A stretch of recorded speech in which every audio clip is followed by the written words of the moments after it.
بسم اللہ الرحمن الرحیم۔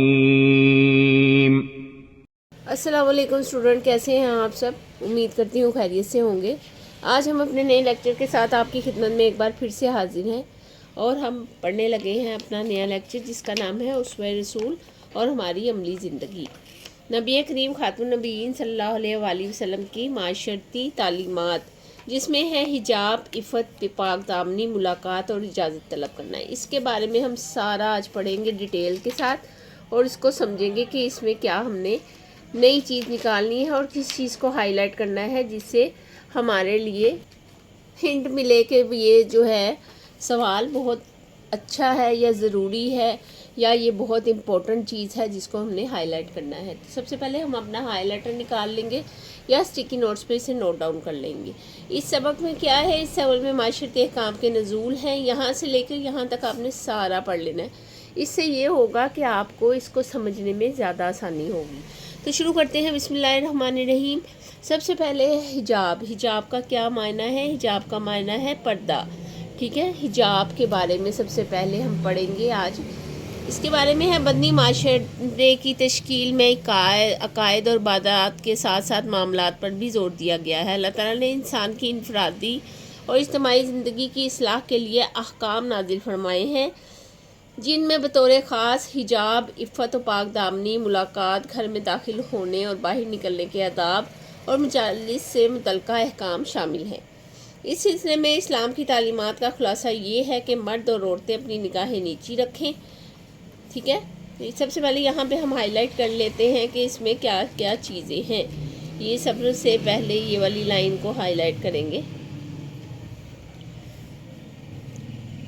اچھا جی، اللہ تعالیٰ نے انسانی زندگی کی اصلاح کے لیے جو احکام نازل کیے ہیں اس میں کیا کیا چیزیں ہیں، یہ ساری آپ نے لکھ لینی ہے، ٹھیک ہے۔ اس کو یہاں تک داخل ہونے کے اور باہر کے نکلنے کے آداب اور مجلس سے متعلقہ احکام شامل ہیں۔ آگے ہے مرد جو اسلامی تعلیمات کا کیا خلاصہ ہے۔ اسلامی تعلیمات کا خلاصہ یہ ہے کہ ہر عورت مرد اپنی نگاہیں نیچے رکھیں، مرد اور عورت اپنی عزت و ناموس کی حفاظت کریں، یہ بھی اسی کے اندر آئے گا۔ مرد اور عورت اپنے جسم کو ڈھانپ کر رکھیں، کسی کے سامنے بے حجاب نہ ہوں۔ اس کے 3 نکات لکھیں، 4 لکھیں، یہ سارے آپ نے یاد کر لینے ہیں، ٹھیک ہے۔ اس کے بعد ہے خواتین کو بناؤ سنگھار اور زیب و زینت چھپانے کا حکم دیا گیا ہے۔ زمانۂ جاہلیت کی خواتین کی طرح بے پردگی کا مظاہرہ نہ کریں۔ مسلمان عورتوں کو یہ حکم دیا گیا ہے کہ اپنی چادر اوڑھ لیا کریں۔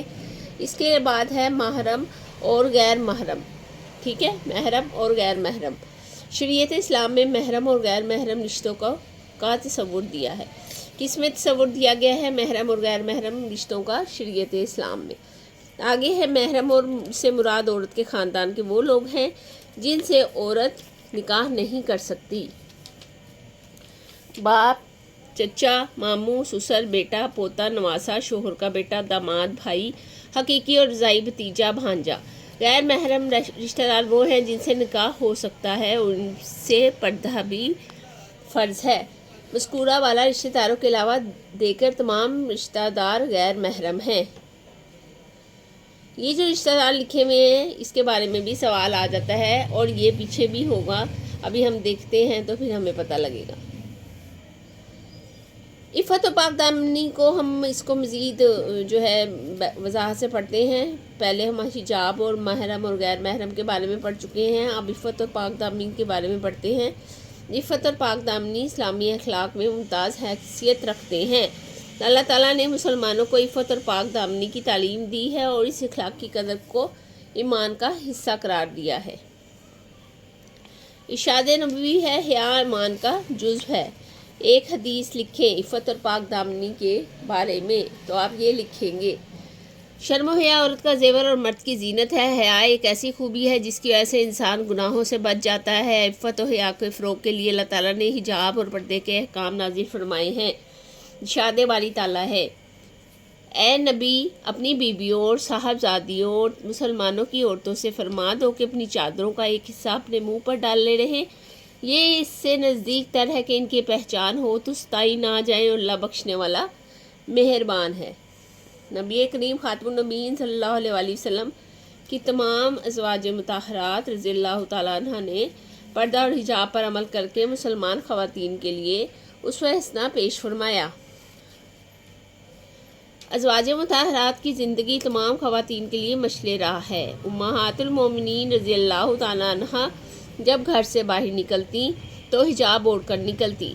کسی غیر محرم سے گفتگو کی ضرورت پیش آتی تو ہمیشہ پردے کے پیچھے سے گفتگو فرماتی۔ امہات المومنین رضی اللہ تعالیٰ عنہ پردے کی اس قدر پابند تھی کہ سفر حج کے دوران بھی پردے کا اہتمام فرماتی۔ سیدہ عائشہ صدیقہ رضی اللہ تعالیٰ عنہ فرماتی ہیں کہ ہم احرام کی حالت میں بھی نبی کریم خاتم النبیین صلی اللہ علیہ وآلہ وسلم کے ساتھ حج کے سفر میں تھیں۔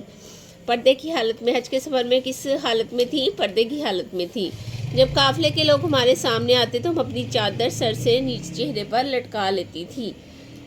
استئذان مطلب اجازت لینا، کسی کے گھر میں داخل ہونے کے لیے اجازت مانگنا استئذان کہلاتا ہے۔ ارشاد باری تعالیٰ ہے، اس کا ہم ترجمہ پڑھیں گے۔ اے ایمان والو، اپنے گھروں کے سوا دوسرے گھروں میں داخل نہ ہو یہاں تک کہ تم اجازت نہ لے لو، اور گھر والوں کو سلام نہ کر لو، یہ تمہارے لیے بہتر ہے تاکہ تم نصیحت حاصل کرو۔ کسی کے گھر میں داخلے سے پہلے اجازت لینا ضروری ہے۔ اسلام کی تعلیمات کے مطابق کسی کے گھر میں داخل ہونے سے پہلے 3 بار اجازت طلب کی جائے۔ اگر اجازت مل جائے تو درست ہے، ورنہ واپس جانے کو ناگوار محسوس کیا جائے۔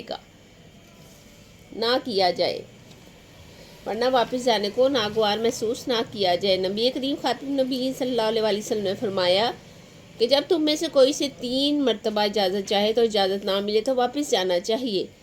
اجازت طلب کرتے ہوئے دروازے سے اندر جھانکنے کی ممانعت ہے۔ ایک شخص نبی کریم خاتم النبیین صلی اللہ علیہ وآلہ وسلم کے کسی حجرہ میں سراغ سے دیکھا تو حضور اکرم صلی اللہ علیہ وسلم کے پاس اس وقت ایک کنگا تھا جس سے آپ سر مبارک کھجا رہے تھے۔ نبی کریم خاتم النبیین صلی اللہ علیہ وسلم نے اس سے فرمایا کہ اگر مجھے معلوم ہوتا کہ تم جھانک رہے ہو تو یہ کنگھی تمہاری آنکھوں میں چھپو دیتا۔ اجازت مانگنا تو ہے ہی اس لیے کہ اندر کی کوئی ذاتی چیز نہ دیکھی جائے۔ ہمیں چاہیے کہ ہم شرم و حیا کے اسلامی احکام پر عمل کریں، حجاب کے معاملات میں محرم غیر محرم کا لحاظ رکھیں اور دوسروں کے گھر جاتے وقت اجازت اور سلام کا اہتمام رکھیں۔ اب ہم نے کیا کرنا ہے؟ اب ہم نے کرنی ہے اس کی ایکسرسائز۔ سب سے پہلے ایکسرسائز میں ہے درست جواب کا انتخاب کریں۔ مردوں اور عورتوں کو چلتے ہوئے نگاہیں کس طرح رکھنی چاہیے؟ نیچے رکھنی چاہیے۔ حدیث مبارکہ کے مطابق ایمان کا حصہ جو ہے وہ ہے حیا۔ استئذان سے مراد ہے اجازت لینا۔ کسی کے گھر میں داخل ہونے کے لیے اجازت مانگنا چاہیے، 1 بار، 2 بار یا 3 بار یا 4 بار۔ 3 بار کیوں مانگنی چاہیے؟ 1 بار شاید وہ سنی نہ ہو، دوسری بار میں شاید وہ سویا ہوا ہو، اور 3 بار میں شاید اسے کسی کام کرتے ہوئے جواب نہ دے سکے۔ عورت کا زیور اور مرد کی زینت ہے شرم و حیا۔ مختصر جواب دیں۔ سب سے پہلے مختصر جواب میں کیا آئے گا؟ سب سے پہلے آئے گا محرم اور غیر محرم رشتوں کا تصور واضح کریں گے۔ سارا آئے گا اس کی ہیڈنگ، یہ والی ساری ہیڈنگ آئے گی اس میں سب سے پہلے میں، ٹھیک ہے، یہاں تک یہ آپ نے سارا لکھنا ہے۔ یہ سب سے پہلے والا مختصر جواب ہے۔ آگے ہے استئذان کا مفہوم بیان کریں گے۔ استئذان کا آپ سارا لکھیں گے یہاں سے لے کر یہاں تک، ٹھیک ہے، 1 لائن کا آنسر۔ آگے ہے حجاب کے حوالے سے امہات المومنین کا عمل کیا تھا، یہاں سے آپ لکھیں گے، یہاں سے تیسرا، ٹھیک ہے۔ حجاب اوڑھ لیتی، گفتگو ہمیشہ پردے کی پابند کرتی اور گفتگو فرماتی، یہاں تک آپ لکھیں گے پورا، ٹھیک ہے، کیونکہ اس میں ہے ہی یہ سارا، آپ اس کو ایڈ کریں گے۔